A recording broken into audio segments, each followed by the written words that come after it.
कृपया ध्यान रखें कि इस चैनल में सभी की सभी जो जानकारी है वो शैक्षिक और सूचनात्मक उद्देश्यों के लिए है। इस यूट्यूब चैनल में प्राप्त किसी भी जानकारी को वित्तीय सलाह, कानूनी सलाह या तो व्यक्तिगत सलाह के रूप में नहीं लिया जाना चाहिए। जय हिंद दोस्तों, बिटकॉइन के प्राइस के अंदर Q2 2025 काफ़ी अच्छा खासा रहा है, क्योंकि Q1 के अंदर बिटकॉइन का प्राइस -11% रहा था। Q2 के अंदर बिटकॉइन का प्राइस +31.41% रहा है, मतलब ग्रीन रहा है, 31% का प्रॉफिट दिया है। ऐसा इससे पहले 2020 के अंदर हुआ था। इससे पहले एक बार भी Q2 सही नहीं रहा है। 2023 के अंदर 60% ही प्लस था। 2022 के अंदर बात करेंगे तो -56% था। 2021 में -40% था। 2020 के अंदर अच्छा खासा रहा, 2019 के अंदर अच्छा खासा रहा। ठीक है, तो Q2 ठीक ठाक रहा है। अब Q3 शुरू होना है और इसके अंदर क्या आपकी उम्मीदें हैं वो कमेंट सेक्शन के अंदर बता देना। आगे हम बात करेंगे तो दोस्तों न्यूज़ देखेंगे, तो न्यूज़ के अंदर सबसे पहली न्यूज़ मेटा प्लैनेट कंपनी की तरफ से आता है। मेटा प्लैनेट कंपनी ने एडिशनल 1005 बिटकॉइन को एक्वायर किया है। अब उसका वैल्यू होता है $108 मिलियन के आसपास, और अब उसका होल्डिंग 13,350 बिटकॉइन उसकी ट्रेजरी के अंदर हो चुका है। उसके बाद आगे हम बात करेंगे, कल ही बात कर चुके हैं कि माइकल सेलर की कंपनी माइक्रो स्ट्रेटजी मंडे के दिन बिटकॉइन खरीद सकती है। तो आखिरकार माइकल सेलर की कंपनी माइक्रो स्ट्रेटजी ने अगेन अनदर 4,980 बिटकॉइन को खरीदा। उसका वर्थ होता है $531 मिलियन वर्थ के बिटकॉइन खरीदा, जो कि ये हिंट ऑलमोस्ट संडे के दिन दे चुके थे। तो अब इसकी होल्डिंग के अंदर 6 लाख के आसपास बिटकॉइन हो चुके हैं। तो बड़ी बड़ी वेल अभी क्या कर रही है, बिटकॉइन को अक्लूमेंट कर रही है कंटिन्यूसली। मेटा प्लैनेट का हर एक वीक के अंदर हम नेम देखते हैं, उसी के साथ साथ माइकल सेलर तो कंटिन्यूसली हर एक वीक के अंदर, और छोटा मोटा आंकड़ा नहीं, millions of dollar, billions of dollar के अंदर इसके आंकड़े होते हैं। अब दोस्तों जुलाई महीना आ चुका है। कहते हैं ना कि जुलाई महीना काफ़ी इस बार इम्पोर्टेंट रहने वाला है। हमारे इंडिया की मैं बात करूंगा तो जुलाई महीने के अंदर ही काफ़ी सारी बातें क्रिप्टो की, रूल्स रेगुलेशन की बातें कहते थे कि जुलाई के अंदर हम अपडेट करेंगे। तो ये वाली न्यूज़ें हमें देखने को मिलेंगी जुलाई महीने के अंदर। उसके बाद अमेरिका भी ये कहता है, अमेरिकन ट्रेजरी सेक्रेटरी बेसेंट का ऐसा कहना है कि क्रिप्टो स्टेबल्स कॉइन फाइनलाइज करेंगे और कुछ रूल्स को फाइनलाइज करेंगे, लीगलाइज करने की कोशिश करेंगे मिड जुलाई के अंदर। तो देखते हैं जुलाई के अंदर USDT एंड USDC अभी ज़्यादा चलता है, तो स्टेबल्स कॉइन्स के लिए क्या रूल्स रेगुलेशंस, किस टाइप से ये लोग लीगलाइज करते हैं वो देखेंगे। अमेरिका जो करेगा वो दूसरी कंट्रियाँ कॉपी कर सकती हैं, तो हम अमेरिका को ध्यान में रखेंगे। उसी के साथ साथ जब जब इन्फ्लेशन घटा है, जब जब फेड रेट के अंदर कटौती हुई है, तब तब मार्केट के अंदर काफ़ी तेज़ी देखने को मिली है। बट इस बार क्या हो रहा है, फेड है वो रेट कट ही नहीं कर रहा है, और सामने president Trump, American president Trump का दिमाग खराब हो रहा है कि ये वाला बंदा ठीक नहीं है, रेट को कट नहीं कर रहा है, इसको इस्तीफा दे देना चाहिए या इसको फायर कर देना चाहिए। ऐसी बातें हमारे सामने चली थी। तो एक न्यूज़ और निकल के आता है कि इसके लिए ट्रेजरी सेक्रेटरी ऐसा कहता है कि वो लोग काम कर रहे हैं नए फेड के चेयरमैन को सिलेक्ट करने के लिए, जिसको जेरोम पॉवेल जी की रिप्लेसमेंट के अंदर रखा जाएगा। और आने वाले वीकों के अंदर हमें अपडेट भी मिलेगा कि नए फेड के चेयरमैन कौन होंगे। और मुझे यही लगता है कि डोनाल्ड ट्रंप का ही कोई बंदा होगा, और फिर बाद में वो रेट भी कट करेगा, रेट करेगा कट, मनी प्रिंटिंग भी हो सकती है ज़्यादा से ज़्यादा, और मार्केट के अंदर फोमो बढ़ सकता है। पैसा बिटकॉइन से निकल के ईथर के अंदर जा सकता है, पैसा ईथर से आगे आल्ट्स के अंदर आ सकता है। तो हम ये कहेंगे कि अब ऐसी चीज़ें, ऐसी इंडिकेशन हमें देखने को मिल रहे हैं कि आल्ट सीजन कॉर्नर के ऊपर है। बट इतना जल्दी आगे नहीं चले जाना है, पहले हमें ईथर का ATH देखना है। इथेरियम ATH के बाद इथेरियम अपना एक नया ऑल टाइम हाई बना लेगा, उसके बाद पैसा धीरे धीरे आल्ट्स में शिफ्ट होना शुरू होएगा। अभी जितना भी पैसा है बिटकॉइन की ओर जा रहा है, और प्रीवियस साइकिलों के अंदर भी ऐसा ही रहा था कि फर्स्ट बिटकॉइन चलता रहता है, दूसरे कॉइन्स उतने नहीं चल पाते हैं, फिर पैसा बिटकॉइन में से ईथर चलना शुरू हो जाता है, फिर बड़े बड़े लेयर 1, उसके बाद उससे छोटे, उसके बाद उससे छोटे, ऐसे पैसा चला जाएगा, और फिर पूरा का पूरा मार्केट फोमो में चला जाएगा। कंप्लीटली बड़े लोग फिर फोमो करेंगे और ऊपर से प्रॉफिट बुकिंग करेंगे। ये हमारा प्लान है। जब वो प्रॉफिट बुकिंग के बारे में सोचेंगे उससे पहले हम निकल जाएंगे। प्रीवियस टाइम जैसे टॉप के अंदर फंसे थे, इस बार ऐसे नहीं फंसना है, प्रॉफिट बुक करना है। तो अभी तो दोस्तों लोगों का नुकसान चल रहा है, काफ़ी पोर्टफोलियो खाली है, 60 to 70%, 80% तक पोर्टफोलियो खाली है, अभी तो रिकवर हुए ही नहीं है। तो उससे पहले हम प्रॉफिट के बारे में नहीं सोच पा रहे, पहले हम रिकवरी के बारे में सोचते हैं। ठीक है, अब दोस्तों हम बिटकॉइन के बारे में बात करेंगे। तो बिटकॉइन का प्राइस करंटली $1,07,700 के ऊपर ट्रेड कर रहा है। अच्छी बात ऐसी है कि भाई कल भी मैंने कहा था, परसों भी कहा गया था कि बिटकॉइन का प्राइस $1,06,000 से ऊपर ट्रेड कर रहा है। वो सही है, पॉजिटिव है और काफ़ी अच्छा खासा सस्टेन भी किया है। तो ये लक्ष्मण रेखा भी दिखाया था कि भाई $1,06,000 से नीचे ज़्यादा गए, बड़े टाइम फ्रेम के अंदर कैंडल्स क्लोजिंग करना शुरू किए तो ट्रेड काटने हैं फ्यूचर ट्रेड वालों को। उससे पहले आप ऊपर के एरियाज छोटे स्केल, अभी तो 1.12 1.15 के आसपास बड़ा रेजिस्टेंस आ रहा है, तो अभी ऐसे ही चलेगा 1.6 से लेके 1.12 के बीच में यही जोन कुछ बनेगा। और फिर अगर अच्छा खासा वॉल्यूम मिल गया 1.15 के आसपास, फिर हम ब्रेक करेंगे और ब्रेक के साथ 1.30 1.35 1.40 तक भी तेज़ी से जा सकते हैं। ये लॉन्ग टर्म एनालिसिस हो गया।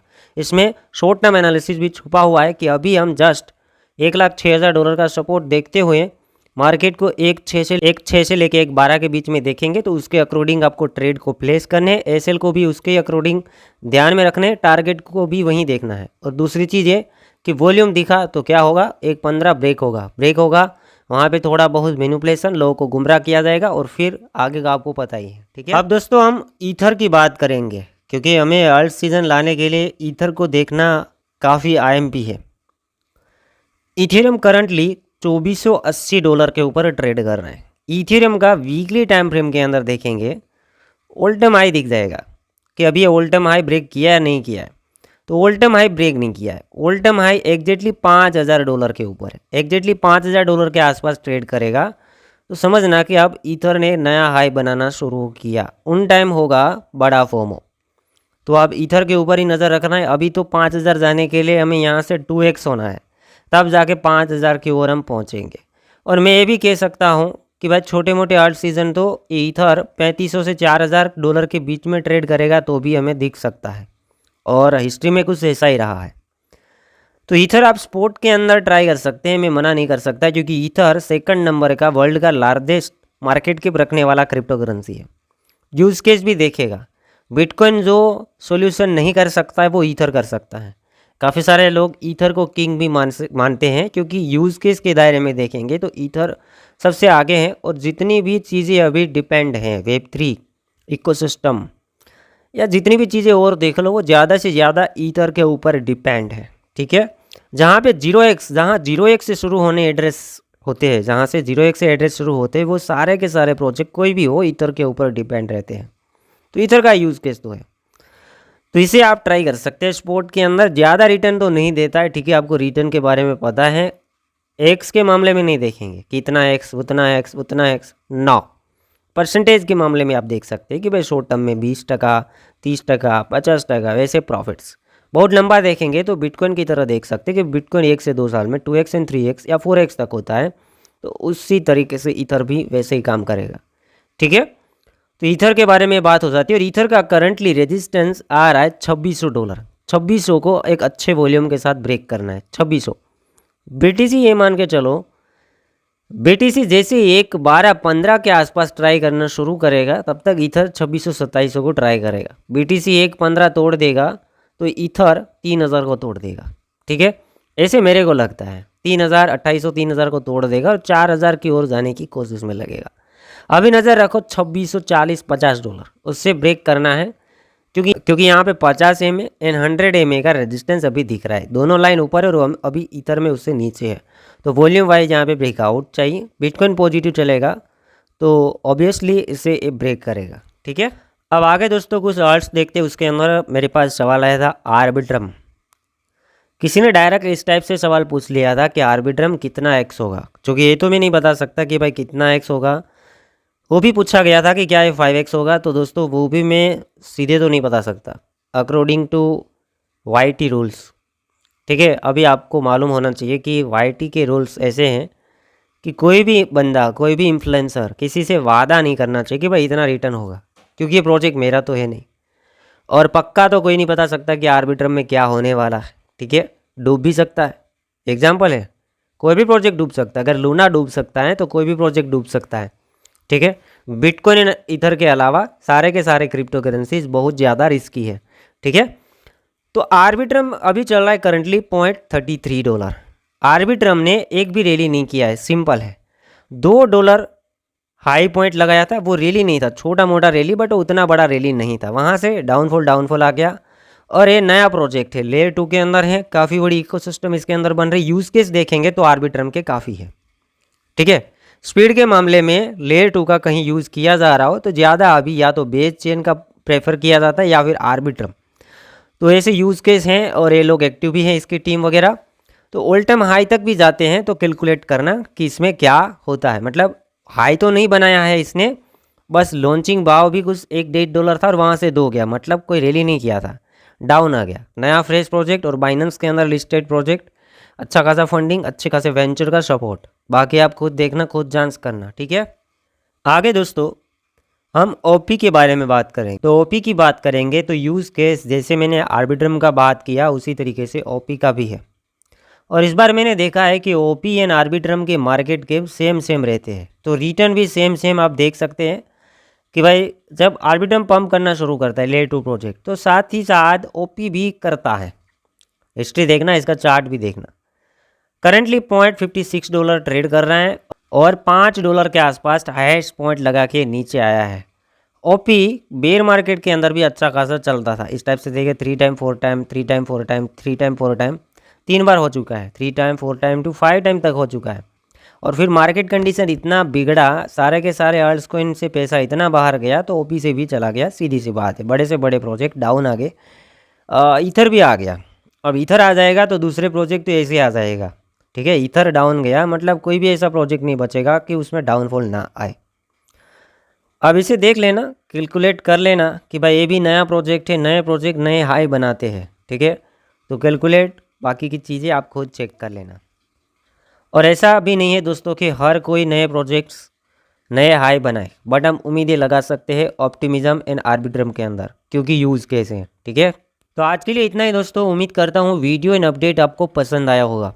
इस वीडियो को लाइक करना, चैनल को सब्सक्राइब करना। बाकी आप कौन से प्रोजेक्ट्स के बारे में जानना चाहते हैं वो कमेंट करना, उसके बारे में मैं डिटेल प्रोवाइड करूँगा। और ये भी बताऊंगा कि आप जो प्रोजेक्ट सिलेक्ट किए हैं वो ठीक है या नहीं है, क्या काम कर रहा है, उसके बारे में जांच करूंगा। और फिर आपको मैं कुछ एजुकेशन देने की कोशिश करूंगा। पहले मैं प्रोजेक्ट को स्टडी करूंगा, बाकी डिटेल्स में शेयर करूंगा। इसके अलावा कोई और टॉपिक के ऊपर भी क्रिप्टो रिलेटेड तो मुझे कमेंट कर सकते हैं। मैं लोगों के लिए काम करता हूँ, जो लोगों की रिक्वेस्ट रहती है उसके बारे में ज़्यादा हम अपडेट करते हैं, उसको ज़्यादा ध्यान में लेते हैं।